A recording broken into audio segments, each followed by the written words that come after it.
રાજકોટમાં વિરાણી હાઈસ્કૂલ જગ્યાનો વિવાદ મામલો. ડેપ્યુટી કલેક્ટર વિભાગ ચાલતી હતી સુનાવણી. ડેપ્યુટી કલેક્ટર ચાંદની પરમાર દ્વારા લેવાયો નિર્ણય. વિરાણી હાઈસ્કૂલમાં હેતુફેર સિવાય કામો ન થઈ શકે. સરકાર શિક્ષણ માટે જગ્યા ફાળવી છે. કોઈપણ બીજા કાર્ય માટે મંજૂરી મેળવવી જરૂરી. રિપોર્ટર ભરત ભરડવા સાથે રોહિત ભોજાણી, ઇન્ડિયા 24 ન્યૂઝ, રાજકોટ. આપણે આજે ચુકાદો આપ્યો છે શ્રી સરકાર વિરુદ્ધ શ્યામજી વેલજી વિરાણી ટ્રસ્ટ અંગેનો.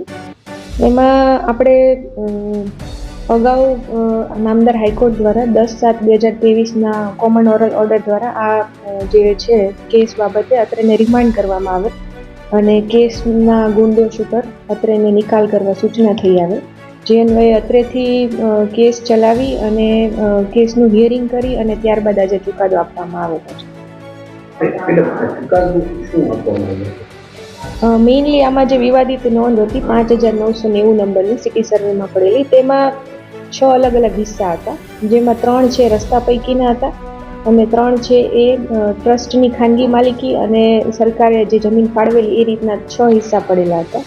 એમાં આપણે જે 3 રસ્તા પૈકીની જે જગ્યા છે, જમીન છે, એમનો સત્તા પ્રકાર જી કાયમ રાખેલો છે અને બાકી જે જમીન વધી છે એ મૂળ હુકમની જે શરત હતી કે આ જમીનનો કોઈ પણ ભાગ ભાડે આપી શકાશે નહીં કે તેનો કોઈ પણ જાતનો નફો મેળવી શકાશે નહીં. આ રીતના જે રિસ્ટ્રિક્ટેડ ટેન્યુઅર વાળી હતી, નિયંત્રિત શરતોને આધીન હતી, એટલે આપણે એનો સત્તા પ્રકાર છે સી હતો, એમાંથી K5 કરવા માટેનો હુકમ કરવામાં આવ્યો છે.